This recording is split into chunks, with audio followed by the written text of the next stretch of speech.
Hola, ¿cómo están alumnos? Bueno, en esta nueva normalidad, esta forma diferente de comunicarnos, me toca hoy hablar sobre el tratamiento de las dilipemias. Como ya lo vimos el año pasado, las dilipidemias o dilipemias, cuando nos preguntamos qué eran y consultamos nuestro libro de cabecera del cardiometabolismo, del autor principal de nuestro titular de cátedra, el doctor Ricardo López Santi, junto con Lorenzati y Piscor, que también son invitados de honor de nuestra materia, nuestra cátedra. Y obviamente consultamos las demás guías para lo que es el tratamiento y demás. Y nos decía que son trastornos de los lípidos o las lipoproteínas en la sangre, cuantitativos o cualitativos. Vimos que los lípidos son hidrofóbicos, por lo cual se unen a las proteínas para poder circular en la sangre y forman las lipoproteínas. Diferentes densidades, alta densidad, la HDL, la que dijimos que es la buena, porque es la que hace transporte reverso y la que lleva el exceso de lípido o inclusive en la placa saca de colesterol para llevarlo al hígado y eliminarlo o que el hígado use para nueva síntesis. Y después tenemos los colesteroles aterogénicos, lo que intervienen en la placa, LDL, IDL, VLDL, los kilomicrones. Si vimos realmente lo que Fuster nos decía, Valentín Fuster en grandes estudios nos mostraba que la importancia, ¿no?, de la prevención, sobre todo la primordial, y también tenemos la prevención primaria y secundaria, como venimos hablando durante el año pasado y este. Si vemos la dilipidemia, dijimos que es un factor de riesgo modificable, que junto con otros como obesidad, hipertensión, diabetes, depresión, astenia, eh, son los que predisponen a aparición de eventos cardiovasculares. Entonces, la importancia de saber que tenemos que tratarla o no, vamos a ver cuándo la tratamos, en prevención primaria, en prevención secundaria o en las dos. Esto es lo que vamos a tratar de ver y cuáles son las mejores intervenciones. Este año, con esto de la pandemia, bueno, tuve la suerte de participar como investigador y como coautor del estudio Core COVID Latam, que tenemos como director al doctor Ricardo López Santi, donde participó realmente países de toda Latinoamérica, de habla hispana, y donde pudimos ver que durante el primer mes de la cuarentena, en algunos lugares total, otros parcial, nos mostraron algunos resultados, todavía estamos en el análisis, pero ya fue presentada en la revista canadiense y seguimos en el desarrollo. Nos mostró que realmente las personas hacían menos actividad física que previo a la cuarentena, que la alimentación no era tan buena, nos mostró que menos cantidad de frutas y verduras.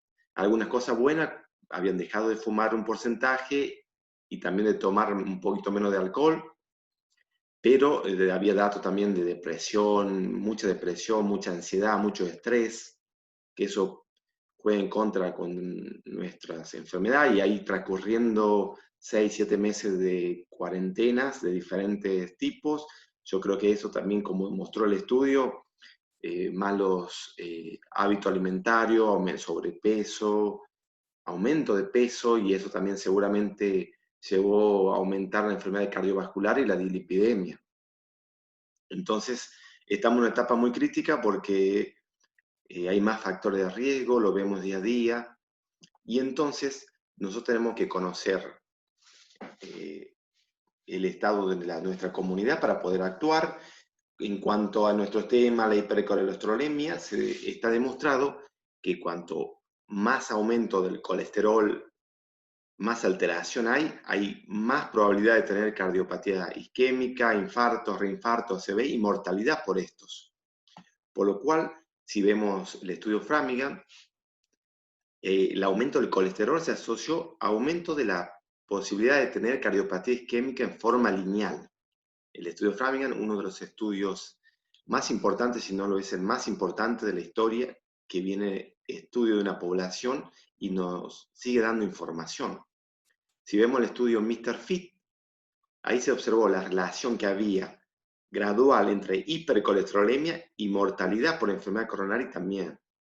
Nos mostró que van de la mano. Entonces, la condición sine qua non para que una persona desarrolle arteriosclerosis es la presencia de una alteración lipídica, presencia de ApoB100, sobre todo de quién, de LDL. ¿Por qué? Porque LDL es el driver, es la lipoproteína que interviene directamente el conductor de la placa aterosclerosis que nos lleva a eventos cardiovasculares. El LDL, y después se desarrolla toda una cascada de inflamación con diferentes procesos que termina en la ruptura, en los accidentes de placas y seguramente obstrucciones y eventos cardiovasculares. En los cortes transversal que venimos viendo, desarrollo la importancia de la medición del colesterol desde la niñez. Generalmente está demostrado que de la niñez empieza acumulación de la estrella grasa, en la adolescencia ya se empieza a ver de a poco la placa después de los 20 años, y ya 35, 40 años ya hay más probabilidad de tener los accidentes de placa y los eventos cardiovasculares. Ya hablamos que la dislipidemia tenemos primaria y secundaria. Primarias son las genéticas, tenemos 5 tipos. La 1 es cuando hay una deficiencia de la lipoproteína lipasa, entonces vamos a tener aumentado el kilomicrón y triglicéridos. En las 2A, que hipercolesterolemia familiar, deficiencia del receptor de LDL, que cumple un gran papel en todo lo que es el metabolismo, entonces vamos a encontrar LDL y colesterol aumentado el total. Todo esto, ¿por qué es tan importante? Porque, como dijimos, los portadores de dislipemia familiar tienen predisposición a tener eventos cardiovasculares más jóvenes. Entonces tenemos que conocer, actuar. Y en la práctica diaria también dijimos que las clasificamos hipercolesterolemias, hipertrigliceridemias y mixtas si están elevados el colesterol total y el triglicérido. Hablamos también para recordar que no solamente las primarias, la mayor parte de las dislipemias son secundarias. ¿Secundarias qué? A enfermedades como diabetes, síndrome metabólico, al consumo de alcohol, glucocorticoides, estrógenos. El embarazo también altera, síndrome nefrótico, alteraciones de tiroides, de paratiroides. Hay múltiples causas que nos llevan a dislipidemia y que tenemos que conocer para poder tratarlas. Y nosotros vimos, la verdad que el programa de tratamiento de la aterosclerosis en Estados Unidos, el ATP3, que se basó en proyecciones para determinar el riesgo de padecer un infarto a 10 años, tuvo en cuenta todos los resultados del estudio Framingham. Entonces, ¿qué nos dijo el ATP3? Que el colesterol total tiene que ser menos de 200 miligramos de decilitro, triglicéridos menos de 150 miligramos de decilitros, que el colesterol HDL menos de 40 muy bajo y más de 60 alto, lo óptimo en el hombre más de 40, en la mujer más de 50, y nos empezó a decir que lo óptimo del colesterol LDL, el driver de la aterosclerosis, tiene que ser menos de 100. Y entonces dijo, nos clasificó en categorías. Si no tenía factores de riesgo, digamos en prevención primordial, menos de 160 estaba bien. Si tenía un riesgo moderado, menos de 130. Y alto, menos de 100 miligramos de decilitro de LDL, nos decía el ATP3. Vino el ATP4 ya con el cálculo de riesgo cardiovascular y nos empezó a dar otros resultados. Que esos resultados, a nivel de consenso SAC, por ejemplo, de una de nuestras sociedades, que nos mostró que ya no es como el ATP3, sino que la enfermedad aterosclerótica, cuando uno tiene riesgo cardiovascular alto, muy alto, tenemos que tener el objetivo en menos de 70 miligramos de decilitro o disminuir el 50% del valor basal que tenía la persona. Indicación 1, nivel de evidencia A. También lo otro importante que nos dice que si tenés muy alto riesgo, tenés que tener menos de 100 miligramos de decilitro de colesterol no HDL. En la primera charla que tuvimos el año pasado, dijimos que los predictores de enfermedad coronaria de 10 años que uno podemos medir, que uno puede medir en el consultorio, en relevancia, primero, que nos da información más precisa, el ApoB. Segundo, dijimos, y muy fácil y sencillo, económico, colesterol no HDL, muy importante. Y tercero, como predictor, como valor predictivo, es el colesterol LDL. En resumen, hasta todos los consensos argentinos y hasta el año pasado el europeo, ¿qué decía? Si tenés riesgo cardiovascular global bajo o moderado, LDL el objetivo es menos de 130 miligramos de decilitro y el no HDL en menos de 160. Si tenía un riesgo cardiovascular alto, el objetivo es menos de 100 miligramos de decilitro de colesterol LDL y el HDL en menos de 130. Si el riesgo cardiovascular es muy alto, el LDL el objetivo es menos 70 o colesterol no HDL en menos de 100. Pero el año pasado, mientras estábamos dando nuestras clases, salió la nueva guía, que lo estuvimos hablando, guías europeas que tienen un objetivo mucho más bajo. Cuando el riesgo cardiovascular global es alto, muy alto, el objetivo es 55 miligramos de decilitro.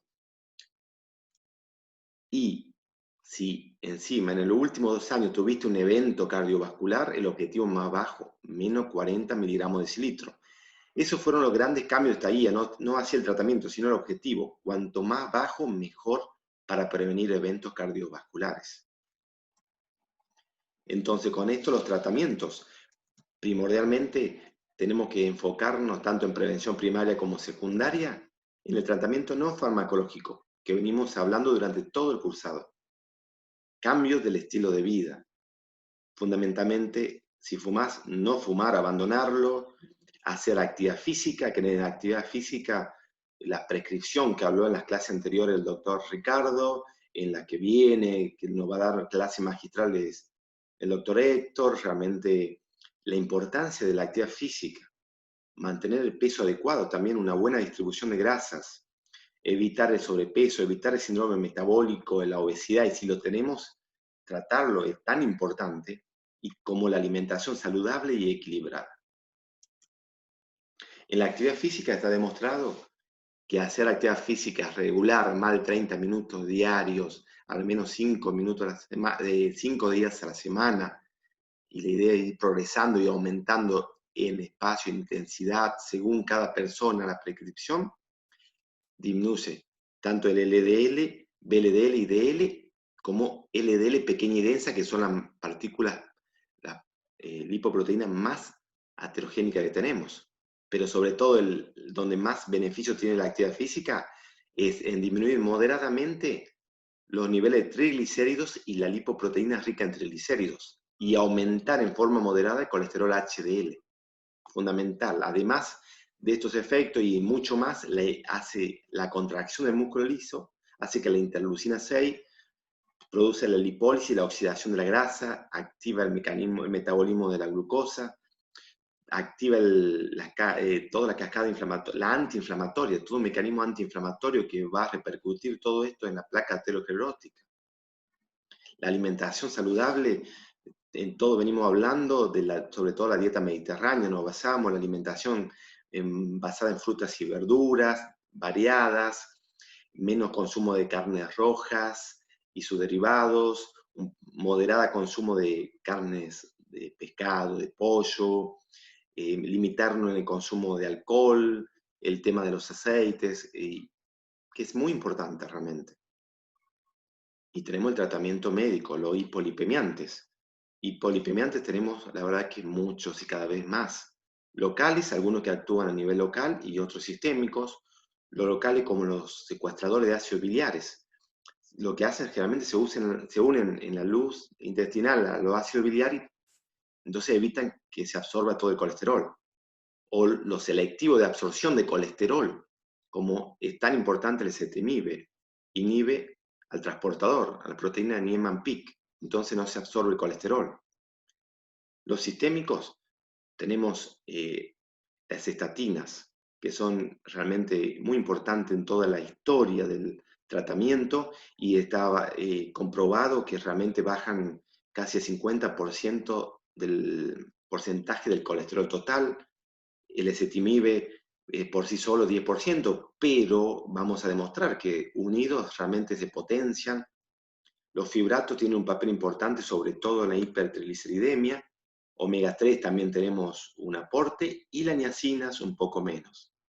pero como todas estas cuestiones no son suficientes, realmente hay nuevas drogas, y hoy en boga están los anticuerpos monoclonales, como es el inhibidor de PCSK9, que facilita que el receptor de LDL haya más receptores, entonces esto capte más el colesterol y lo elimine o lo redistribuya. Y realmente todo esto está en boga mucho más drogas porque la evidencia nos dice la necesidad de disminuir LDL, sobre todo en poblaciones especiales, como en las hipercolesterolemias familiares, en la prevención secundaria que no llegamos a la meta. En pacientes que tienen intolerante a la estatina y tienen muchos efectos adversos, también los nuevos buscan reemplazarlos. Entonces, ¿hay nuevas drogas? Sí, y hay mucho más en investigación. Las estatinas, las principales que usamos generalmente en la práctica diaria, tenemos que sobre todo el mecanismo es inhibir a la enzima hidroximetilglutaryl-CoA reductasa. Entonces inhibe la síntesis. Al inhibir la síntesis, no solamente eso, también un efecto agregado a un efecto pleiotrópico, que realmente es importante. El efecto pleiotrópico protege el endotelio, aumenta la producción de óxido nítrico, la proliferación de células músculo liso la inhibe, tiene un efecto antitrombótico, antiinflamatorio. Realmente este efecto es muy importante en las estatinas. Y también está demostrado en estudios que si uno agrega ezetimibe a una de las estatinas, en este caso este estudio, aumentó ezetimibe de 10 miligramos junto a atorvastatina y realmente le bajó más de 27% el colesterol, comparado con la duplicación de dosis de la estatina. La atorvastatina, 40 miligramos, se aumentó 80 miligramos y solo bajó el 11%. Casi un poco más del doble si uno agrega ezetimibe a la estatina y encima tiene menores efectos adversos. ¿Cuál es la relación entre el descenso de LDL y el riesgo cardiovascular? Esto demostró que cuanto nosotros bajamos 39 miligramos de decilitros del colesterol, bajamos una reducción de riesgo de tener eventos cardiovasculares del 23%. Y los estudios demostraron no solamente que bajamos en cantidad, en estudio randomizado mendeliano de 52 años de seguimiento, demostró que cuanto los individuos estudiaron desde que uno inicia porque tiene colesterol, desde el nacimiento estudió una cierta proporción de pacientes durante 52 años, demostró que los individuos que estaban menos expuestos al colesterol tenían hasta más del 50% menos de riesgo de tener eventos cardiovasculares. O sea, que no solo es importante disminuir la cantidad, sino a lo largo del tiempo. Cuanto menos exposición al colesterol, menos probabilidad de tener eventos cardiovasculares. LDL y riesgo cardiovascular, otro de los ejemplos. En las colesterolemias, hipercolesterolemias familiares o homocigotas, tenemos exposición con altas cantidades de colesterol, más de 190 miligramos de decilitro de LDL desde el inicio. Entonces tenemos eventos cardiovasculares antes de los 13 años. En los heterocigotas, promedio 35 años, cuando en la causa secundaria recién a los 55.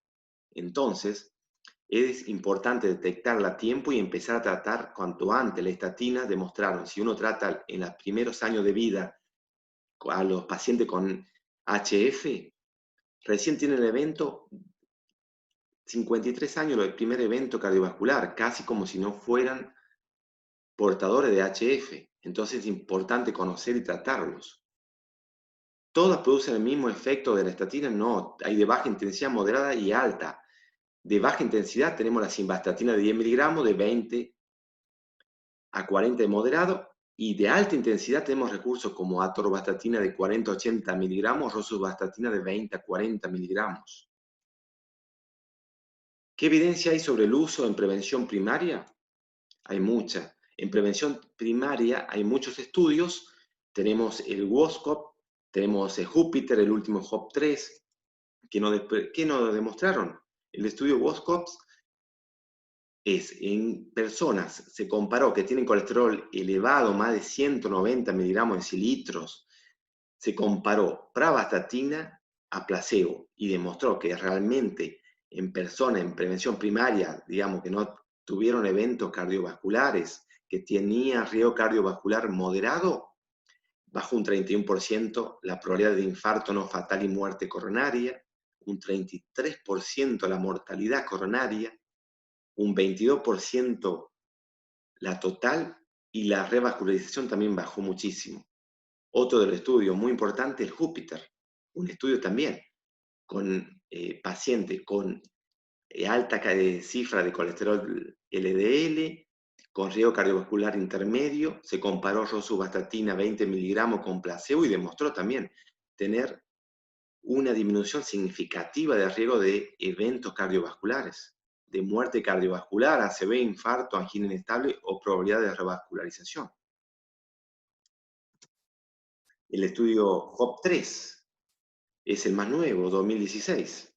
También se comparó individuos con hipercolesterolemias, con riesgo cardiovascular moderado, rosuvastatina 10 miligramos contra placebo, y también se encontró estadísticamente respuesta significativa de disminución de la probabilidad de muerte cardiovascular y eventos cardiovasculares. O sea, en prevención primaria es muy importante el tratamiento. En prevención secundaria no hay dudas realmente. Cuando uno tiene un evento cardiovascular, la estatina no hay dudas. El estudio HPS, uno de los primeros, comparó simvastatina 20 miligramos contra placebo con personas que tenían ya evento cardiovascular y LDL basal más bajo, 136 miligramos de decilitros. También demostró disminuir el infarto no fatal, muerte coronaria, disminuyó la mortalidad cardiovascular, la total y el ACV.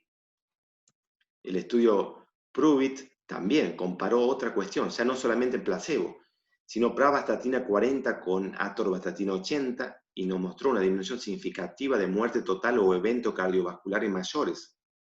Esto nos demostró que más dosis de estatina, mejor. ¿Qué dicen las principales guías sobre su utilización? La guía americana, el colegio americano con diferentes sociedades nos dice en la prevención secundaria, alto riesgo, hay que dar dosis altas. Si tuviste infarto muy alto, no hay duda, hay que dar estatina a alta dosis. Cuando en prevención secundaria tenemos que ver la edad, menos de 75 años no hay duda, alta intensidad de estatinas y combinaciones.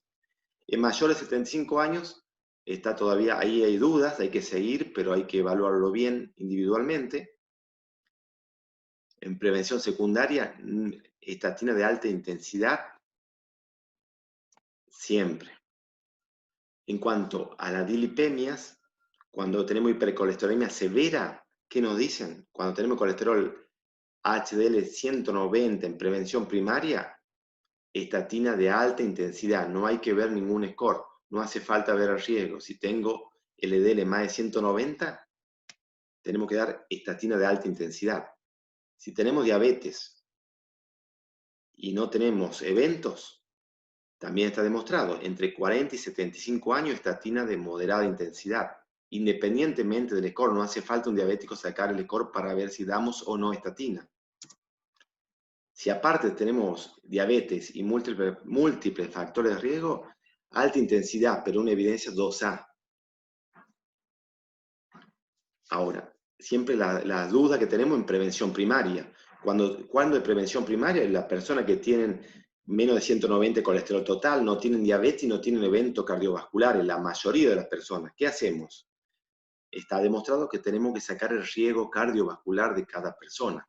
Hay diferentes scores. Nosotros usamos el score de la Organización Mundial de la Salud para ver el riesgo que tiene cada persona de tener un evento cardiovascular a cada 10 años. Leve, moderado, alto y muy alto. ¿Qué dice la guía? Si tengo bajo riesgo, medida higiénico-dietética, clase 1, tenemos que cambiar el estilo de vida. Si tenemos alto riesgo, tenemos colesterol elevado, en el rango que decimos prevención primaria, no hay duda que hay que dar en alto riesgo estatina de alta intensidad. Hay que hacer tratamiento intensivo.